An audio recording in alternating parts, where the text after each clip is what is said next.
Hello, my friend. Welcome to this beautiful journey. Today we learn English through the amazing story of how a small coffee shop became a global icon. Yes, the story of Starbucks.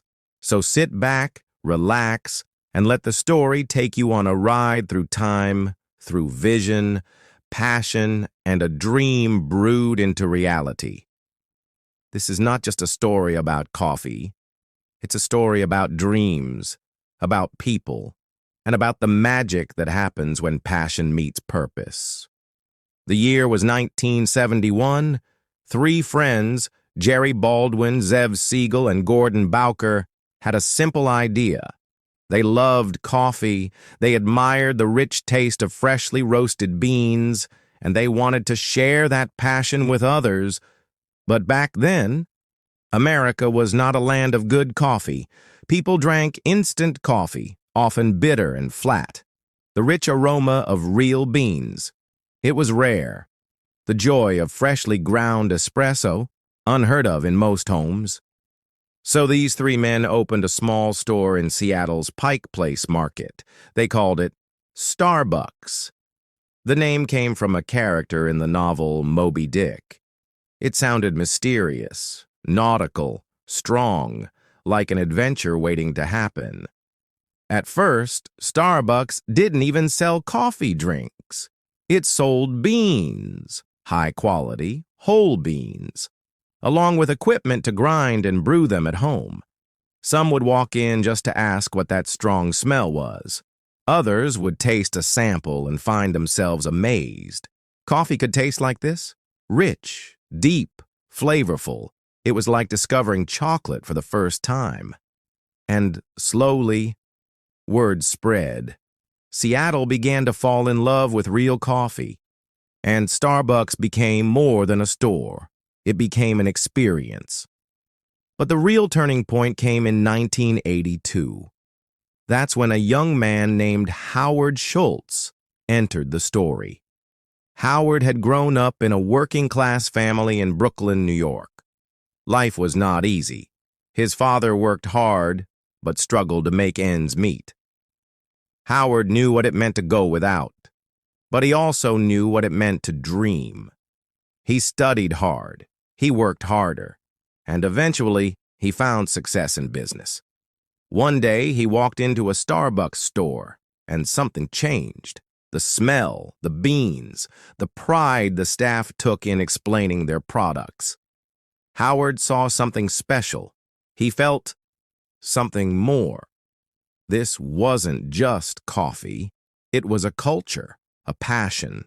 He joined the company as director of retail operations and marketing. But that wasn't enough. Howard had a vision, a big one. There he discovered the magic of Italian coffee bars, places where people gathered, not just to drink, but to connect, to talk, to relax. The barista knew your name, your order, your life. Howard thought, why not bring this to America? Why not turn Starbucks into a place like that? A place that wasn't just a store, but a third place. Not home, not work, but somewhere in between. But the original founders said no. They didn't want Starbucks to become a coffee bar. They wanted to sell beans, equipment, not espresso drinks, not milk and syrups and tables and chairs. He started his own coffee chain, Il Giornale. He opened a few stores, and they worked. People came. People stayed. They talked. They smiled. They came back again and again. Howard's vision was working.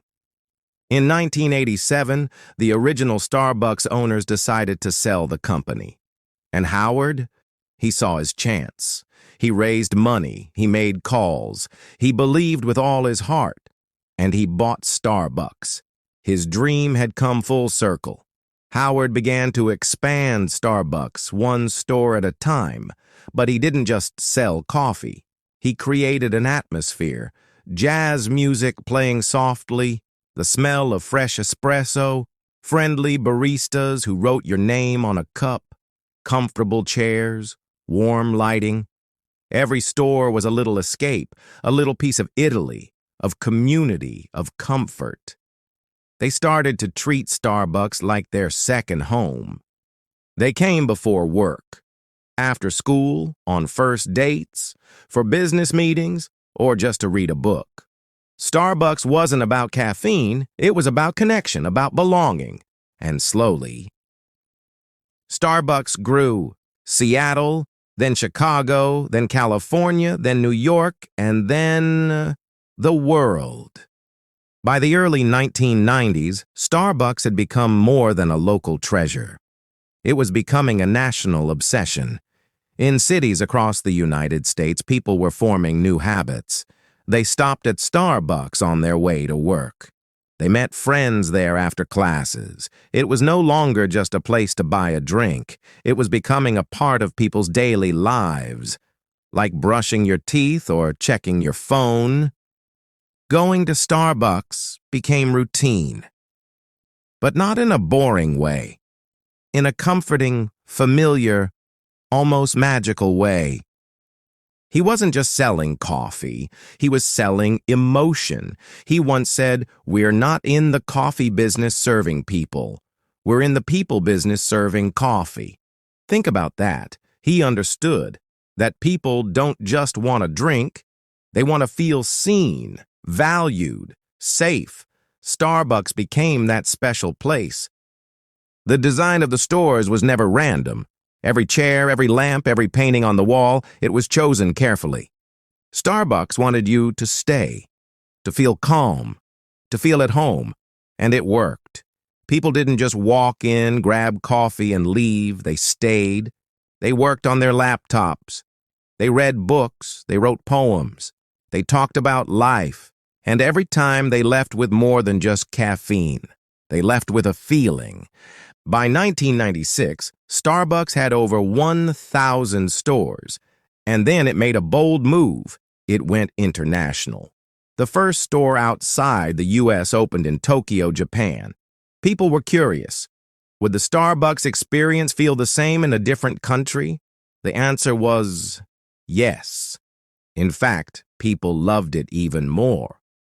In cities like Tokyo, the idea of a cozy cafe where you could sit, relax, and talk for hours was something new and special. Soon, Starbucks opened in the UK, in the Philippines, in the Middle East. It became a global brand, and it kept growing. But growth brings challenges. As Starbucks expanded, some people began to ask tough questions. Was it losing its soul? Was it becoming too corporate, too big, too focused on profits? Some stores felt crowded. Some customers missed the quiet, cozy feeling of the early days. Howard Schultz listened. And once again, he made a bold move. In 2008, Howard returned as CEO. He had stepped down earlier to let others lead. But when he saw the company drifting, he came back. And the first thing he did, he closed over 7,000 stores for one evening. Not to sell more, but to train. To retrain every barista. To remind them what great coffee is, what warm service looks like. He reminded them that Starbucks wasn't about speed. It was about connection. He said, "We are here to inspire and nurture the human spirit, one person, one cup, and one neighborhood at a time." And people noticed. Customers began to feel the warmth again. Stores got better. Drinks tasted richer. The culture, the heart of Starbucks, it returned.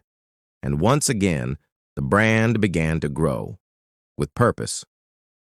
But Starbucks didn't stop at coffee.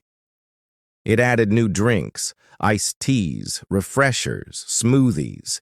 It created seasonal favorites like the pumpkin spice latte, which became a cultural event. People waited all year just to taste that warm, spicy drink. Social media exploded with pictures, memes, and excitement. Starbucks was not just in the news, it was part of people's memories. The logo evolved too. At first, it was a simple black and white siren, a mythical sea creature. Then it became green, more modern. And eventually, the word Starbucks disappeared from the logo entirely. Why? Because the brand had become so powerful, so familiar, that people recognized it instantly. Just that green circle. And people knew. That's Starbucks. Behind all the success, there were values. Starbucks began to focus more on ethics, on fair trade, on sustainability. It worked with coffee farmers across the world, in Latin America, Africa, Asia, to ensure they were paid fairly and treated with respect. It built schools, it supported communities, it reduced plastic waste, it offered scholarships to its employees, and even during hard times like economic crashes or global pandemics, Starbucks tried to do the right thing. It also stood up for social issues. When many companies stayed silent, Starbucks spoke out. For equality, for diversity, for inclusion. Some people disagreed, but Starbucks stood firm. It wanted to be more than a company. It wanted to be a force for good. The world began to change, and so did Starbucks.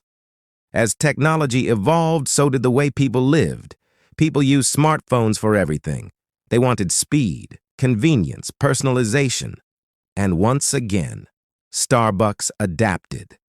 It didn't fight the change, it embraced it. The Starbucks app became a revolution. You could order your drink before you even left the house. Walk into the store, pick it up, no waiting, no line, just your favorite drink, ready with your name on it. People loved it, and the app did more than that. It became a reward system. Every drink you bought gave you stars, and those stars became free drinks, birthday treats, and special offers. It made people feel special, like they were part of something bigger. Starbucks understood loyalty, not just the loyalty of customers, but of people, communities, employees. It called them partners, not workers, because they weren't just serving drinks. They were sharing stories, building relationships, making lives better, one smile at a time.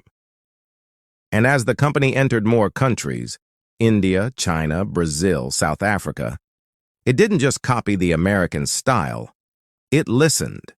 In China, it created larger stores with space for groups. In India, it added local flavors. In the Middle East, it respected customs and created beautiful, culturally rich environments. Starbucks wasn't trying to make the world American. It was trying to become a part of the world. But let me tell you something amazing. Even after becoming a giant, Starbucks never lost sight of its heart. You can still walk into a store today and smell that rich coffee, hear the gentle music, feel the calm. And most of all, you still find that warm smile from the barista who remembers your name. Starbucks is more than a brand.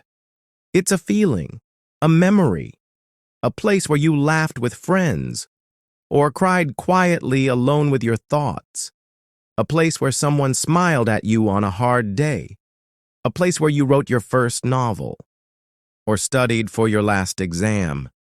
It became part of our stories, our lives. And all of it started with one small idea. 3 men, 1 little store, and a passion for coffee. A young man with a dream who saw more than beans. He saw connection. He believed in warmth, in beauty, in people.